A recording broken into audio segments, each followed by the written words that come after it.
இஸ்லாமியர்கள் தமிழர்களா என்ற கேள்விகள் எல்லாம் பரவலாக எழுந்து வந்து கொண்டிருக்கக்கூடிய இந்த சூழல்ல நாங்கள் தமிழர்கள் தான்ப்பா, இஸ்லாமியர்கள் தமிழர்கள் தான், இஸ்லாமியர்கள் தமிழ் இன சமூகம்தான், இஸ்லாமியர்கள் இந்த பூமியினுடைய தமிழகத்தினுடைய ஆதி பூர்வீக குடிமக்கள் தான் என்பதை நிலைநிறுத்துவது மட்டுமல்லாமல் இந்தியாவில் இஸ்லாமியர்கள் இந்தியனாக தன்னை நிலைநிறுத்திக் கொள்ள வேண்டிய ஒரு மிகப்பெரிய கடமையும் நமக்கு தொடர்ந்து இருக்கக்கூடிய காரணத்தினால் இந்த புரிதல், இந்த கடமை, இந்த சிந்தனை முதலில் கட்சியினுடைய நிர்வாகிகளுக்கு ஆழமாக இருக்க வேண்டும் என்று நான் அன்போடு கேட்டுக்கொள்கிறேன்.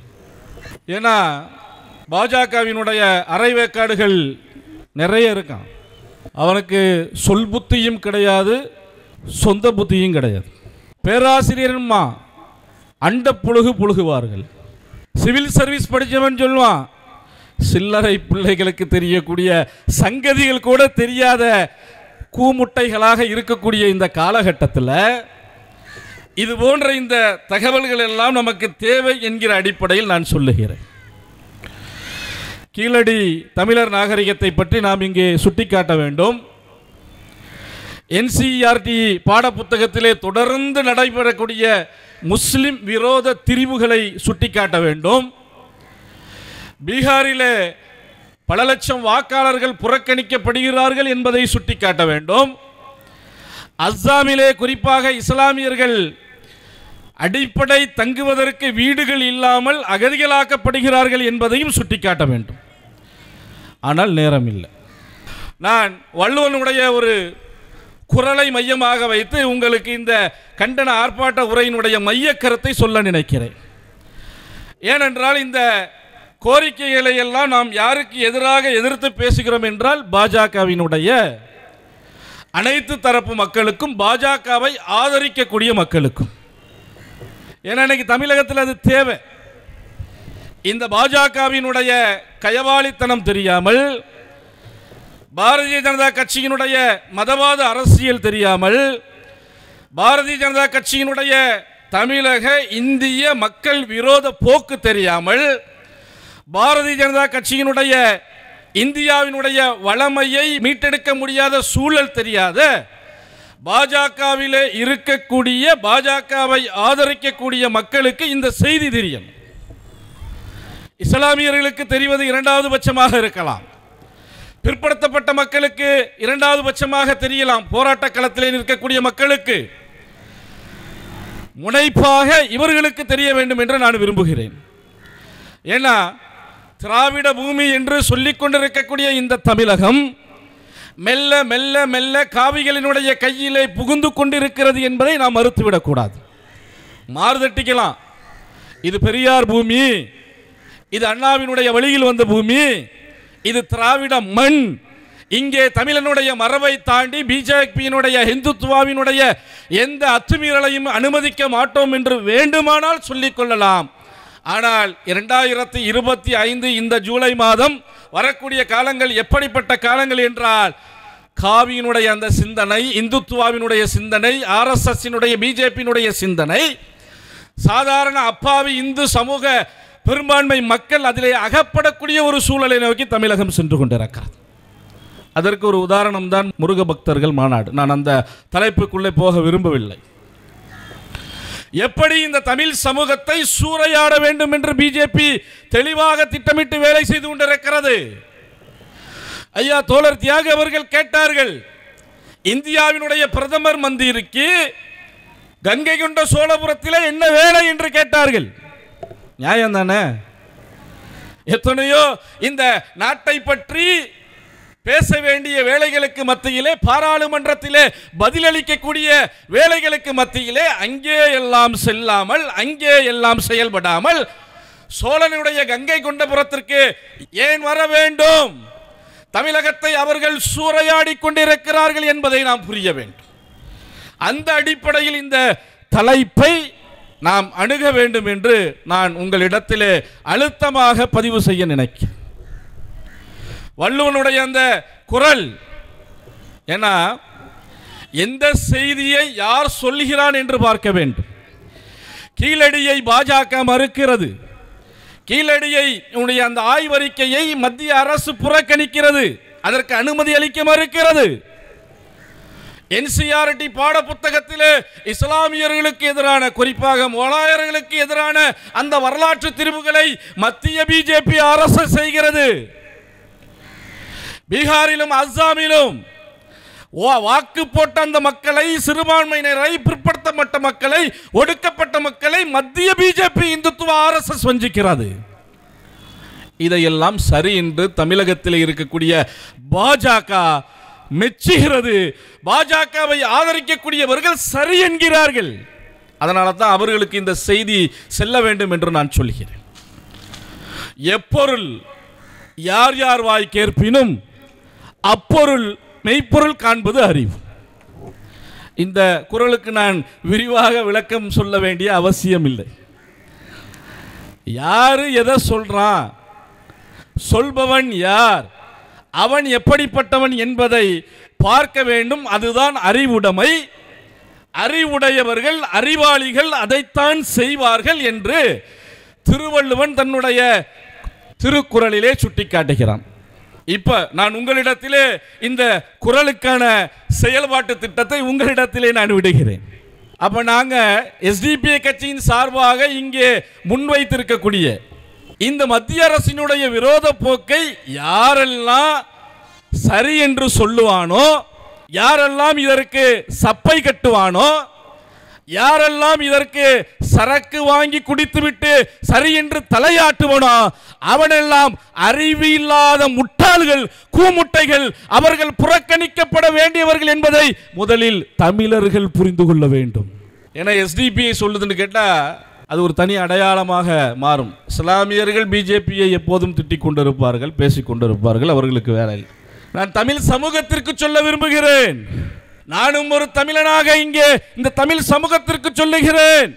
இந்த 4 விஷயங்கள் மாத்திரமல்ல, தமிழகத்திற்கு, தமிழ் இனத்திற்கு, இஸ்லாமியர்களுக்கு எதிராக, கிறிஸ்தவர்களுக்கு எதிராக, ஒடுக்கப்பட்டவர்களுக்கு எதிராக இந்த நாட்டிலே உயர் ஜாதிய வகுப்புகள் இந்துத்துவா மட்டும்தான் வாழ வேண்டும் என்று எந்த பிரச்சனைகளை எல்லாம் RSS பிஜேபி முன்வைக்கிறதோ, இந்து முன்னணி அதனுடைய சகாக்கள் முன்வைக்கிறார்களோ, அவர்களுக்காக யாரெல்லாம் ஆதரவு திரட்டுகிறார்களோ, களத்தில், பொருளாதாரத்தில், டிவியில, விவாதத்தில், பேராசிரியர்களாக, ஆசிரியர்களாக, IPS படிச்சுட்டு யாரெல்லாம் ஆதரவு நிலை திரட்டுகிறார்களோ அவர்களெல்லாம் தமிழ் சமூகத்தால் புறக்கணிக்கப்பட வேண்டும், புறக்கணிக்கப்படக்கூடியவர்கள் என்பதை இந்த ஆர்ப்பாட்டத்தில் நான் வள்ளுவனுடைய வாக்கை முன்னிறுத்தி சொல்ல விரும்புகிறேன். இந்த 4 விஷயத்தை பற்றி விவாதிப்பதாக இருந்தால் பிஜேபியை சார்ந்த யாருடனும் விவாதிக்க நான் தயார். SDPI கட்சி தயார்.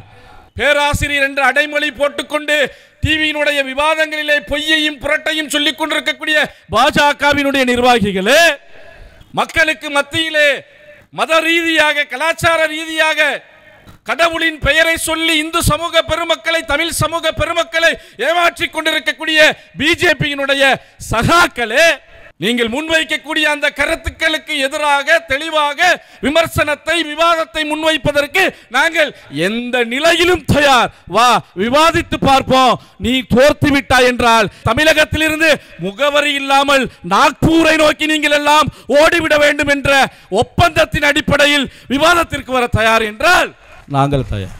இன்னைக்கு பல்வேறு விஷயங்கள் சுட்டிக்காட்டப்பட்டிருக்குதுல. அஸ்ஸாமில் இருக்கக்கூடிய மக்களினுடைய வீடுகள் இடிக்கப்பட்டு அவர்கள் 2ஆம் தர குடிமக்களாக, இவர்கள் வங்காளத்திலிருந்து வெளியே வந்தவங்க அப்படிங்கிற மாதிரி அவர்கள் அகற்றப்படுறாங்க. பீகாரில் கிட்டத்தட்ட 52 லட்சம் வாக்காளர்களுடைய அந்த நிலை கேள்விக்குறியாக இருக்குது. கீழடியில் வந்துட்டு அறிவியல் பூர்வமாக உறுதியாக அறிவிக்கப்பட்ட அந்த அகழ்வாராய்ச்சியினுடைய அந்த அறிக்கை நிறுத்தி வைக்கப்பட்டிருக்கிறது, ஏற்கலை. NCERTயில் சம்மந்தமே இல்லாமல் என்ன செய்கிறாங்க, பல்வேறு திரிப்புகள். ஆனால் இதெல்லாம் வந்துட்டு பதில் ஒன்று சொல்கிறான் பாருங்க. எல்லாத்தையும் செய்கிறான், செஞ்சுட்டு அதுக்கு ஒவ்வொரு பதில் சொல்கிறான் பாருங்க. அதை உட்காந்துட்டு இங்கே இருக்க வாயில் மிச்சரை போட்டு பேசுகிறான் பாருங்க. உண்மையிலேயே இவங்க அறிவாளித்தானா இல்லை அறிவு திமிர் பிடிச்சவங்களா அப்படின்னு நமக்கு தெரியல. ஏன் நான் இதை கொஞ்சம் இறங்கி உங்களிடத்திலே சொல்கிறேன் என்றால், அவன் ரொம்ப ஏறி வராங்க, ஏறி வந்துட்டே இருக்கிறான். இதை சாதாரணமாக தலையாட்டி விட்டு சென்றால் வரக்கூடிய காலம் இன்னும் கஷ்டமாகும் நம்முடைய தலைமுறைக்கு. அதனுடைய ஒற்றை உதாரணம் தான் கீழடி. நான் கீழடியை பற்றி பின்னால் பேசுகிறேன். கீழடியில் தெள்ள தெளிவாக நிரூபிக்கப்பட்ட அந்த அறிக்கை, அமெரிக்காவினுடைய புளோரிடா உட்பட பல்வேறு ஆய்வுகளில் நிரூபிக்கப்பட்ட அந்த அறிக்கையை இவன் ஏற்க மறுக்கிறான். சொன்ன மாதிரி அமர்நாத் ராமச்சந்திரனை நிறுத்திவிட்டு ஸ்ரீராமன் என்கிற ஒரு நபரை நியமிக்கிறார்கள். அவர் ஒரு செகண்டில் அப்படி ஒன்றும் இல்லைன்ட்டு போயிட்டார். ரெண்டு பேர்லையும் ராமன் இருக்கு. இல்லை எந்த ராமன் சரியான ராமன் நம்ம பார்க்கணும். அமர்நாத் ராமகிருஷ்ணனா இல்லை ஸ்ரீராமனா அப்படிங்கிறத பார்த்தாலே நமக்கு தெரிந்துவிடும். ஏன் ஏற்க மறுக்கிறான் என்றால், அவன் முன்வைக்கக்கூடிய நாகரிகம் கங்கை சமூக நாகரிகத்தை முன்வைக்க விரும்புகிறான். ஆனால் வைகை சமூக அந்த நாகரிகம் கங்கை சமூக நாகரிகம் இல்லை, வைகை தான் என்பதை நிரூபித்துக் கொண்டிருக்கிறது. அதை ஏற்க அவன் மறுக்கிறான். காரணம், ஏற்றுக்கிட்டா இவர்கள் தான் முன்னோடிகள், நாம் வந்தேரிகள் என்று தெரிந்துவிடும். விளக்கமாக சொன்னார்கள். அதை அவனால் ஏற்றுக்கொள்ள முடியல. ஒரு நாட்டில் ஒரு பரந்துபட்ட ஆட்சியின் கீழே சில முன்னேற்றங்களோ நன்மைகளோ நல்ல காரியங்களோ நடக்கும்போது அதை ஏற்றுக்கிறவன் தான் மனுஷன். அதானுங்க யதார்த்தம். ஒரு குடும்பத்தில் 10 பேர் இருக்கிறான், அல்லது ஒரு குடும்ப சொந்த பந்தம் 10 20 இருக்குது. அந்த ஒரு குடும்பத்தில் ஏதாவது நல்லது நடக்குது, முன்னேற்றம் நடக்குது, விசேஷம் நடக்குதுன்னு கேட்டால் அது சரிதாப்பா, நம்ம குடும்பத்தை சார்ந்தது தான் அப்படின்னு ஒருத்தன் ஏற்றுக்கிறான் பாருங்க. அதுதான் பெருந்தன்மை, நல்ல மனுஷன், அவன் தான் நல்லவன், அவன் தான் நியாயஸ்தான், அவன் தான் மனுஷன்.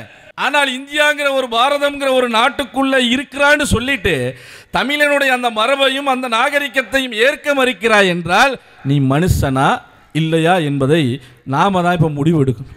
பிஜேபிக்காரன்ட்ட பேசணும். அதுக்காக தான் இப்படி உங்கள்கிட்ட நான் பேசுகிறேன். இந்த அஸ்ஸாம் பீகாரெல்லாம் சொல்லிட்டு ஒவ்வொரு காரணம் சொல்கிறான் என்று சொன்ன தெரியுமா?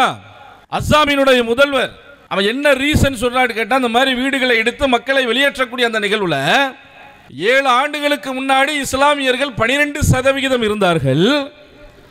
இப்பொழுது அவர்கள் 40% அதிகரித்து விட்டார்கள். அதனால் அவர்களுடைய இந்த இனப்பெருக்கம் என்பது, மக்கள் தொகை என்பது அரசியலாக நான் பார்க்க விரும்பவில்லை. அது இந்த மாநிலத்தினுடைய வாழ்வா சாவா என்று நான் பார்க்க விரும்புகிறேன். எவ்வளவு திமிரு! 12% இருந்த மக்கள் 40%. அதனை இவனுக்கு ஏற்றுக்க முடியலையா?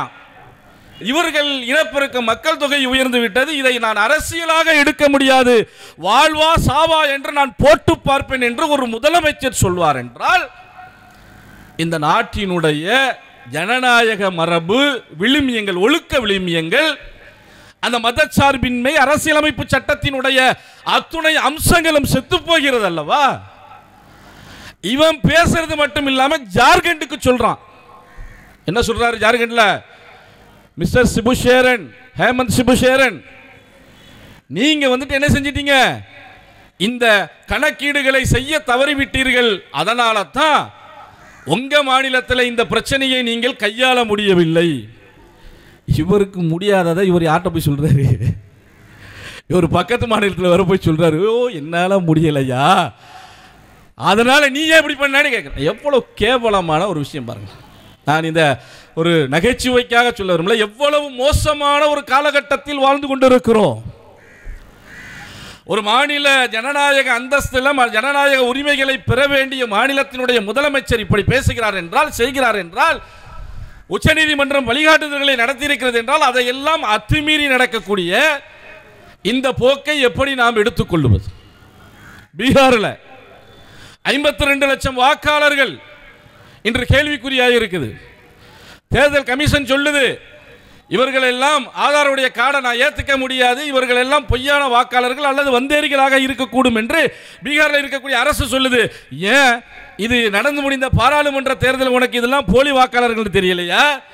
அங்கே நடந்த மாநில அரசில் நிதிஷ்குமாரோட சேர்ந்து நீ ஆட்சி அமைச்சிய பிஜேபி, அப்ப இது போலி வாக்காளர்கள் என்று தெரியவில்லையா?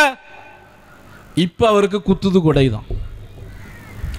ஓட்டு போட்டு சிஎம் ஆகணும்டா குத்தாது கொடையாது. ஓட்டு போட்டு பிஎம் ஆகணும்னு கேட்டா இதெல்லாம் பிரச்சனையா இருக்காது. ஆனால் இவர்கள் சிஎம் ஆவதற்கும் பிஎம் ஆவதற்கும் பிரச்சனை வருது அப்படின்னு கேட்டா, இடையூறு வருகிறது என்றால், இவர்கள் செய்த அனைத்தையும் இவர்கள் தங்களுக்கு எதிராக திருப்பி விடுவார்கள் என்பதுதான் பீகாரில் இருக்கக்கூடிய விஷயம். அப்போ ஒரு பெரிய பேர் ஆபத்தை, பேர் விளைவுகளை ஏற்படுத்திவிட்டு உயர்ந்த பதவியில் மக்கள் நம்பியிருக்கக்கூடிய ஆட்சியாளர்கள் எப்படிப்பட்ட போக்குகளை, அந்த பதில்களை சொல்லுகிறார்கள் என்பது நமக்கு வேதனை. கண்டும் காணாமலும் இந்த நிகழ்வுகள் நடந்தேறி கொண்டிருக்கிறது. அந்த வாக்காளர்களுடைய நிலையெல்லாம் கேள்விக்குறி. ஒரு பேச்சுக்கு இது உச்சநீதிமன்றம் போய் சில எதிர்ப்பு போராட்டங்கள் மூலமாக ஒருவேளை இந்த பீகாரினுடைய வாக்காளர் பிரச்சனைக்கு தீர்வு ஏற்பட்டாலும் கூட குறைந்தபட்சம் ஒரு 10-15 வாக்காளர்கள் சேர்க்கப்படுவார்கள். 35 லட்சம் வாக்காளர்கள் மீண்டும் விடுவிக்கப்படுவார்கள். என்பதோடு நிற்காது. அவன் சேர்ப்பான் 35 லட்சம் வாக்காளர்கள், அவனுக்கு தேவையான வாக்காளர்களை. இதைத்தான் நம்ம புரியணும். போற போக்கில் எஸ்டிபி கட்சி இதை பேசல, போற போக்கில் பேசவில்லை.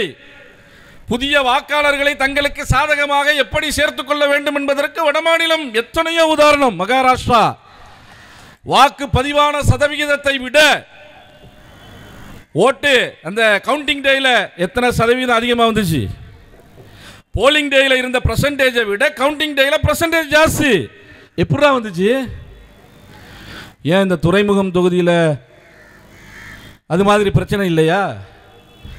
பூர்வீக வாக்காளர்களாக இங்கே இருக்கக்கூடிய எத்தனையோ வாக்காளர்களுடைய பெயர்கள் எல்லாம் நீக்கப்பட்டு எங்கிருந்தோ வந்த வடமாநில தொழிலாளர்களினுடைய பெயர்கள் துறைமுக சட்டமன்ற தொகுதியினுடைய வாக்காளர் பட்டியலில் சேர்க்கப்பட்டதெல்லாம் தமிழ்நாட்டில் நடந்த நிகழ்வு.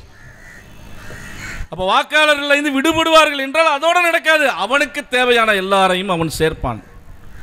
இதில் பிற்படுத்தப்பட்டவங்க, ஒடுக்கப்பட்ட மக்கள், சிறுபான்மையின மக்கள் அனைவரும் அங்கே ஓட்டு இல்லாமல் அங்கே நிர்கதியாக்கப்படுவார்கள். இது சாதாரண நிகழ்வு இல்லைங்க. அசாமில் ஒரு மாநில அரசு இப்படி செய்யுது, பீகாரில் மத்திய அரசினுடைய ஒரு டிபார்ட்மெண்ட் இதை செய்யுது. சாதாரண ஆள் செய்யலையே. எச் ராஜா செஞ்ச மனநோயாளின்னு சொல்லிடலாமே, ஏன்னா அது அப்படி கடந்து போயிரும்ல. ஆனால் ஒரு அரசு நிறுவனம்ல செய்யுது. இதை எப்படிங்க கண்டும் காணாமல் போக முடியும்? ஆனால் இதை பற்றி பேசுவதற்கு யாரும் தயாரில்லை. ஏன்னா யாருக்கு இது தேவையில்லை. அவர்கள் தங்களுடைய பதவியை எப்படி தக்க வைத்துக் கொள்ள வேண்டும், அவர்கள் தங்களுக்கான ஆட்சியை எப்படி நிலைநிறுத்திக் கொள்ள வேண்டும் என்று தான் இதர அரசியல் கட்சிகள் சிந்திக்கிறார்களே ஒழிய மக்களுக்காக, நாட்டுக்காக, இந்த மக்களுக்காக அர்ப்பணிப்பதற்கு, சிந்திப்பதற்கு எஸ்டிபிஐ கட்சியை தவிர சிந்திக்கக்கூடிய கட்சிகள் இந்தியாவிலேயே இல்லை என்று நான் பெருமிதத்தோடு சொல்லிக்கொள்ள விரும்புகிறேன். இல்லைன்னா காங்கிரஸ் இறங்கி இருக்கணும் நேரத்தில் அதிகமாக. வக்குப்புக்கு பார்லிமெண்ட்டுக்குள்ளே நின்னாங்க, அவ்வளோதான். அதை தாண்டி அவங்க வெளியே வரல. ஏன்னா காங்கிரஸின் அந்த கூட்டணியை, காங்கிரஸை ரொம்ப பாதுகாப்பாக இந்த இந்திய சமூகம் எதிர்பார்த்து கொண்டு இருக்கிறது. வேற வழி இல்லை. ஆனால் யதார்த்த நிலையை நம்ம புரிஞ்சுக்கிட்டு வேற வழி இல்லாமல் போவோம்.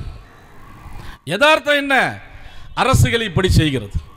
என்சிஆர்டி அதில் 7வது பாடப்புத்தகத்தில் பாபர், அக்பர், அவுரங்கசீப்புடைய பெயர்கள் நீக்கப்பட்டிருக்கு. இது முதல் முறை இல்லை. 2022, 2023 இப்படி பல்வேறு கட்ட வரலாற்று திரிவுகள் நடந்திருக்கிறது. காந்தியினுடைய படுகொலையை தூக்கிட்டாங்க. படுகொலை, அதாவது காந்தி கொல்லப்பட்டார் என்று இருக்கு, இறந்தார் என்று இருக்குது. ஆனால் கோட்சேயவும் கோட்சேயினுடைய இந்துத்துவ பின்புலத்தையும் எப்போது தூக்கிட்டான். அப்போ அந்த காந்தியினுடைய நிகழ்வை ஒருத்தன் படிக்கிறான் அப்படின்னு கேட்டால், காந்தி ஏதோ ஆக்சிடென்ட்ல இறந்து போயிட்டாரு அப்படிதாங்க இருக்கும். அந்த பாட புத்தகத்தில் அந்த சப்ஜெக்ட் அவன் படித்தான்னா, மகாத்மா காந்தி எப்படி இறந்தார் என்று கேள்வி கேட்டால், மகாத்மா காந்தி 1950 இறந்துட்டாரு, மௌத்தா போயிட்டாரு. எப்படியா? இறந்துட்டாருங்க. ஆனால் கோட்சேயால் படுகொலை செய்யப்பட்டார். கோட்சே இந்துத்துவ ஆர்எஸ்எஸ்னுடைய பின்புலம் கொண்ட ஒரு சித்தாந்த பார்ப்பனன். அவன் ஆர்எஸ்எஸ்னுடைய அடிவருடி என்ற அந்த வரலாற்று சம்பவம் செய்தி மறைக்கப்பட்டு விட்டதல்ல, எடுக்கப்பட்டு விட்டது. குஜராத்தினுடைய கலவரங்கள் பாடத்திட்டத்திலிருந்து எடுக்கப்பட்டு விட்டது. 2002 பிப்ரவரியில் இப்படி ஒரு சம்பவம் நடந்ததா என்றால் இப்ப படிக்கக்கூடிய பிள்ளைகளுக்கு தெரியாது. இப்படி ஒரு இனப்படுகொலை நடந்திருக்கிறதா? 2000க்கும் மேற்பட்ட இஸ்லாமியர்கள் இனப்படுகொலை செய்யப்பட்டிருக்கிறார்கள் என்று அரசு அச்சிடப்பட்ட செய்தி இப்போ உள்ள தலைமுறைக்கு தெரியாது. ஏன்னா அந்த வரலாற்றில், அந்த பாட புத்தகத்தில் அந்த சப்ஜெக்ட் இல்லை. காந்தியினுடைய அந்த கோட்சேயினுடைய நிகழ்வை எடுத்துட்டான், குஜராத்துடைய கலவரத்தை எடுத்துட்டான், முகல் சாம்ராஜ்யத்தில் இருக்கக்கூடிய பல்வேறு நிகழ்வுகளை எடுத்து விட்டான். இந்த 2025 முகலுடைய பாபர், அக்பர், அவுரங்கசீப்புடைய இந்த பாடத்திட்டங்களை எல்லாம் எடுத்துவிட்டு ரீசன் சொல்றான் பாருங்க. கொய்யா இதில் என்ன சொல்றதுன்னு தாங்க தெரியல. அந்த அமைப்பு சொல்லுது, என்சிஆர்டி பாட புத்தகத்தினுடைய அந்த சுமை மாணவர்களுக்கு கஷ்டமாக இருக்குதான். எப்படி பாட புத்தகம் வந்துட்டு ரொம்ப கஷ்டமாக இருக்காங்க. கஷ்டமாக இருந்துச்சுன்னு கேட்டால் அதுக்கு என்ன செய்யணும்? அதை எடுத்தான்னு மட்டும் இல்லை, நான் அந்த பீகாருக்கு அசாமுக்கு சொன்னது போல் வரலாற்றில் இவங்களெல்லாம் எடுக்கிறான்ல, சேர்க்கிறான் பாருங்க. அப்போ கஷ்டமாக இருந்தால் விடணும்ல. பாடத்திட்டம் பாடச்சுமை கஷ்டமாக இருக்குன்னு இவன் ரீசன் சொல்கிறான் அப்படின்னு கேட்டால் அதை விடணும்ல. இவன் சேர்க்கிறான். மௌரிய பேரரசினுடைய அந்த வரலாற்றை அதிகமாக சேர்க்கிறான். குப்த பேரரசுகளினுடைய வரலாறுகளை சேர்க்கிறார். மத கலாச்சார மரபுகளையும் புனித தலங்களினுடைய யாத்திரைகளையும் அதிகமாக உள்ளடக்கிய பாடத்திட்டம் சேர்க்கப்படுகிறது. எப்படி பாடத்தை குறைக்கிறேன்ட்டு இவனுக்கு தெரிஞ்ச அக்பர் பாபர் அவுரங்கசீபுடைய விஷயத்தை மட்டும் எடுத்துட்டு எதை சேர்க்கிறார்? மத கலாச்சார வழிபாடுகள், அந்த மரபுகள் எப்படி இருந்தது, புண்ணிய தலங்களினுடைய யாத்திரை எப்படி இருந்தது, மௌரிய பேரரசினுடைய அந்த ஆட்சி முறை, குப்த பேரரசினுடைய ஆட்சி முறை எப்படி இருந்தது என்ற இந்த செய்திகளை எல்லாம் சேர்க்கிறான். எப்படி பேச முடியும்? இதை எப்படி ஏற்க முடியும்? ஏன் அவன் மௌரிய பேரரசையும் குப்த பேரரசையும் சேர்க்கிறான், இந்த மரபுகளை எல்லாம் பாடத்திட்டத்திலே உட்படுத்துகிறான் என்றால் அது வெறும் செய்தி அல்ல சகோதரர்களே. அவன் சொல்ல நினைப்பது என்னவென்றால் வேத காலத்தினுடைய வழிகாட்டுதல் இந்தியாவிலே இருந்திருக்கிறது என்று அந்த பேரரசுகளின் மூலமாக சொல்ல விரும்புகிறான். நீங்க மௌரிய பேரரசினுடைய அந்த ஆட்சி முறையை நீங்கள் எடுத்து பார்த்தீங்கன்னா இவன் கொடுக்கிற விளக்கம் அந்த சந்திரகுப்த மௌரியருக்கு பிறகு அதை வழிநடத்திய அசோகர், அந்த சந்திரகுப்த மௌரியரினுடைய வழிகாட்டியாக யார் இருந்தார் என்று இவன் பதிவு செய்கிறான். அர்த்தசாஸ்திரம் என்று சொல்லுகிறார்களே, அந்த கௌடல்யரை இவன் அங்க வந்துட்டு பதிவு செய்ய வைக்கிறான். அப்ப இந்த வரலாறு மூலமாக என்ன சொல்ல விரும்புகிறார்கள் என்றால், மௌரிய பேரரசு இந்தியாவினுடைய அந்த ஆரம்பகால வழிகாட்டுதல், அந்த பேரரசுக்கு வழிகாட்டியது அர்த்தசாஸ்திரம். எங்க சொல்ல வாராம் பாருங்க, எங்க சொருகிறோம், நம்ம கடந்து போயிடுறோம். மௌரிய பேரரசு தானங்க, ஏங்க நல்லவர் தானங்க அசோகர், சந்திரகுப்த மௌரிய நல்லவர் தானங்க. அங்க என்ன சொல்ல வாரான்? இந்த அரசை வழி நடத்தியது அர்த்தசாஸ்திரம் என்று சொல்லுகிறான். அர்த்த சாஸ்திரத்தை தான் இன்று இருக்கக்கூடிய பார்ப்பனிய முன்வைக்கிறது, ஆர்எஸ்எஸ் நாக்பூர் முன்வைக்கிறது, இங்க இருக்கக்கூடிய பாண்டே வகையராக்கள் முன்வைக்கிறார். இந்தியாவை வழிகாட்டியது அர்த்த சாஸ்திரம். ஏத்துக்க முடியுமா? அதனால தான் அவனுக்கு வைகையினுடைய அந்த நாகரிகம் இடிக்குது. கங்கை சமூகத்தினுடைய அந்த கங்கையினுடைய நாகரிகத்தை முன்னிறுத்த விரும்புகிறான். பாபர் அவுரங்கசீப்லாம் எடுத்துட்டு என்ன பண்ணாத்துறான்? பேராசிரியராக இன்னைக்கு நிறைய பேர் இருக்கான் பிஜேபியில். பேராசிரியர், அவர் போகாத யூனிவர்சிட்டி இல்லை, அவர் கொடுக்காத பேட்டி இல்லை, அவர் கலந்துக்கிட்ட விவாதம் இல்லை. அவரெல்லாம் சொல்கிறார் உட்காந்துக்கிட்டு, எங்கேயோ இருந்து வந்த முகல் கட்டின அந்த இடங்களில் எப்படிங்க நம்ம இருக்க முடியும்? அதனால தானே பாபரி மசூதி இடித்தோம். அது தேவையில்லைங்க சொல்கிறோம் உட்காந்துக்கிட்டு. எங்கேயோ இருந்து வந்த முகல் வந்து கட்டின இடத்த எப்படிங்க விட்டு வைக்க முடியும்? ஜனவரி 26 ஆகஸ்ட் 15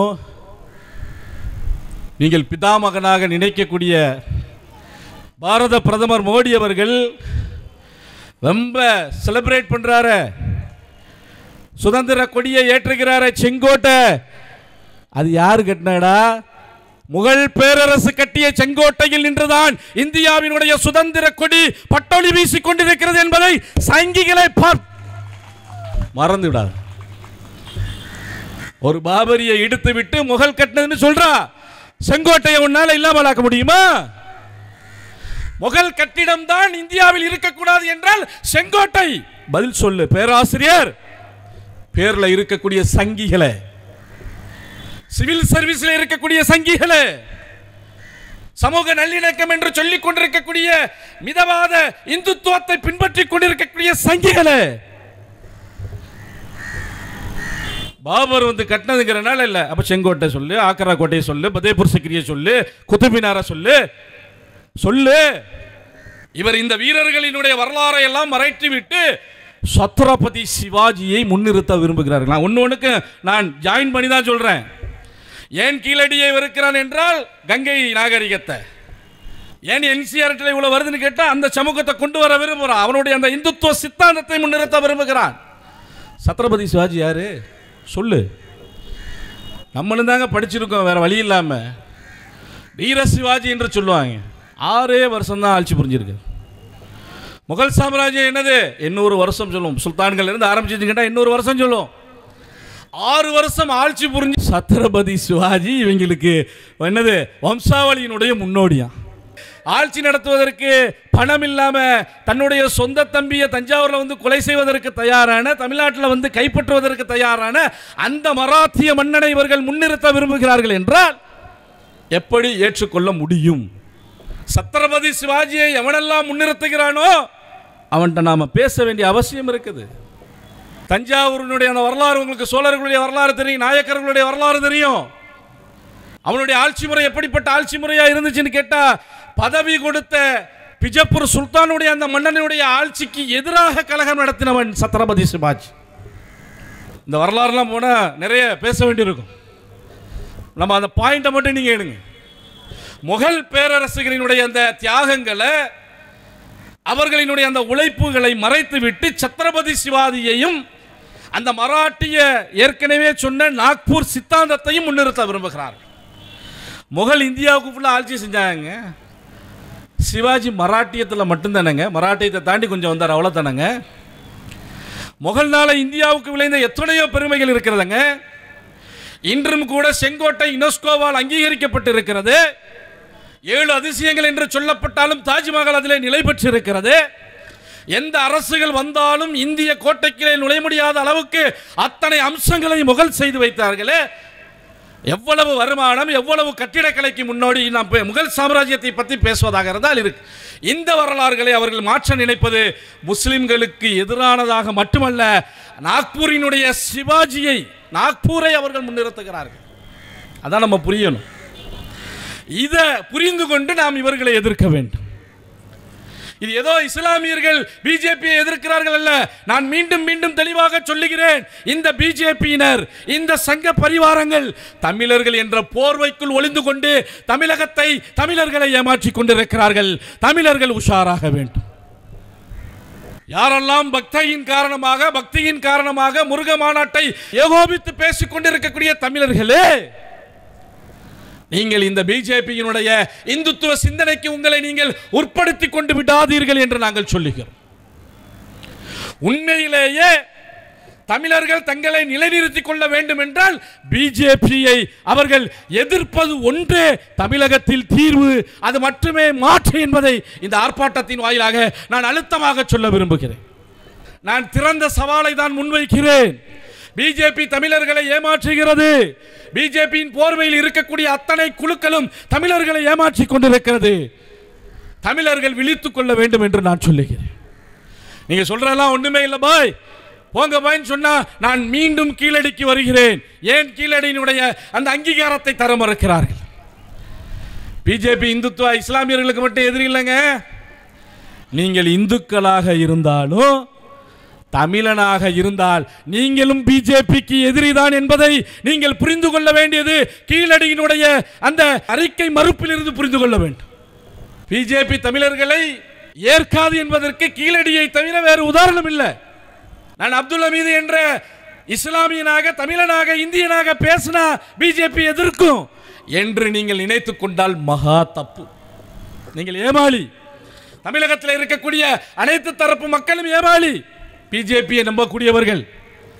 நீ இந்துவாயிரு, உன்னுடைய பெயர் அருண்குமாரோ, உன்னுடைய பெயர் ஆதிசேஷனோ, உன்னுடைய பெயர் முனியசாமியோ, உன்னுடைய பெயர் நாகம்மாளோ, நீ இந்துவா இருந்தாலும் தமிழனாக இருந்தால் பிஜேபி இந்துத்துவா உன்னை ஏற்காது. நான் சொல்வது பொய் என்றால், எஸ்டிபிஐ கட்சி தன்னுடைய கருத்தை தவறாக முன்வைக்கிறது என்றால் கீழடிய வாய்ப்பை விவாதிப்போம். கீழடி குறித்து விவாதிக்க தயாரா? ஏன் அந்த அறிக்கை மறுக்கப்படுகிறது? ஏன் அந்த அகல் ஆராய்வு ஏற்றுக்கொள்ளப்படவில்லை? ஏன்? தமிழர்களுடைய அந்த மரபு, தமிழர்களுடைய பெருமை ஓங்கிவிடும் என்ற காரணத்தினால் இந்த சித்தாந்தம் அதை தடுத்து கொண்டிருக்கிறது. இதை நம்ம புரியணும். இந்த புரிதலோட, இந்த சிந்தனையோட இந்த தமிழ்நாட்டில் மட்டுமல்ல, இந்தியா முழுவதும் பிஜேபி அந்த சங்க பரிவார கும்பல் எந்த சிந்தனைகளை எல்லாம் முன்வைக்கிறார்களோ அவை அனைத்தையும் எதிர்ப்பதற்கு தமிழர்களாகிய நாம் தயாராக வேண்டும். நான் இந்த கண்டன ஆர்ப்பாட்டத்தில் பேசிட்டு போனதுக்கப்புறம் எந்த கலுசடையாவது பேசுவான், இவர்கள் வந்தேரிகள், இவர்களுக்கு இந்த நாட்டுக்கு சம்பந்தம் இல்லை, இஸ்லாமியர்களுக்கு இவர்களுக்கு சம்பந்தம் இல்லைன்னு சொல்லுவான். அதுக்கு சேர்த்தே நான் பதில் சொல்கிறேன். நீ எந்த அடிப்படையில் இஸ்லாமியர்களுக்கு முகலாயர்கள் அடிப்படையில் சம்பந்தம் இல்லை என்று சொல்கிறாயோ, நானே சொல்கிறேன்டா, நான் முகல் இல்லைடா. நாங்கள் முகல் இல்லைடா. முகல் என்பது 11ஆம் நூற்றாண்டு 12ஆம் நூற்றாண்டு. நாங்கள் இந்த நாட்டினுடைய 6ஆம் நூற்றாண்டுக்கு முன்னால் இருந்த பூர்வகுடி தமிழர்கள், இஸ்லாமியர்கள், முஸ்லிம்கள். ஒருவேளை நான் பேசிட்டு போனதுக்கு அப்புறம் பிஜேபி வகையரா, பிஜேபியினுடைய ஆதரவு வகையரா இதை முன்வைத்தாலும் எதிர்கொள்வதற்கு நாங்கள் தயார். தமிழ் சமூகத்திடம் இந்த கோரிக்கையை SDP கட்சியின் சார்பாக நான் முன்வைக்கிறேன். எந்த பூர்வகுடி முருகனை நீங்கள் கையில் எடுத்திருக்கிறீர்களோ அந்த பூர்வகுடியோடு எங்களுக்கும் தொடர்பு இருக்கிறது. எங்களை நீங்கள் பிரித்து விட முடியாது. வாய்ப்பு கிடைக்கட்டும், மேடைகள் கிடைக்கட்டும், பிரச்சாரத்திற்கான அடுத்தடுத்த சூழல்கள் அமையட்டும். இந்த தமிழர்களை ஏமாற்றி கொண்டிருக்கக்கூடிய பிஜேபி சங்க பரிவார இந்த புரட்டு கும்பலுக்கு எதிரான அத்தனை விமர்சனங்களையும் அறிவுபூர்வமாக ஆதாரபூர்வமாக முன்வைப்பதற்கு நிச்சயம் ஒரு வாய்ப்பு கிடைக்கும் என்கிற நம்பிக்கையில் நான் என்னுடைய உரைக்கு நிறைவு செய்ய விரும்புகிறேன். இங்கே SDP கட்சி சுட்டிக்காட்டக்கூடிய இந்த பிரச்சனைகள் என்பது எல்லாம் அடிப்படையில் ஆதாரத்தை அளிப்பதற்கான நிகழ்வு. தமிழன் என்ற ஆதாரம், இஸ்லாமியன் என்ற ஆதாரம், அந்த ஆதாரத்தை அவர்கள் அளிப்பதற்காக தயாராகிவிட்டார்கள். தமிழர்களே, தமிழ் சமூகமே, இஸ்லாமிய அல்லாத அத்துணை சமூக சாதிய மக்களே, நீங்கள் சிந்திக்க வேண்டும். இந்த மனித குலோ விரோத கும்பலுக்கு எதிராக நாம் அனைவரும் ஒன்று தர வேண்டும். தமிழகத்தை பாதுகாப்போம், இந்தியாவை பாதுகாப்போம் என்று சொல்லி இந்த வாய்ப்பை ஏற்படுத்தி தந்த மாவட்ட மண்டல நிர்வாகத்திற்கு நன்றி கூறி என் உரையை நான் நிறைவு செய்கிறேன்.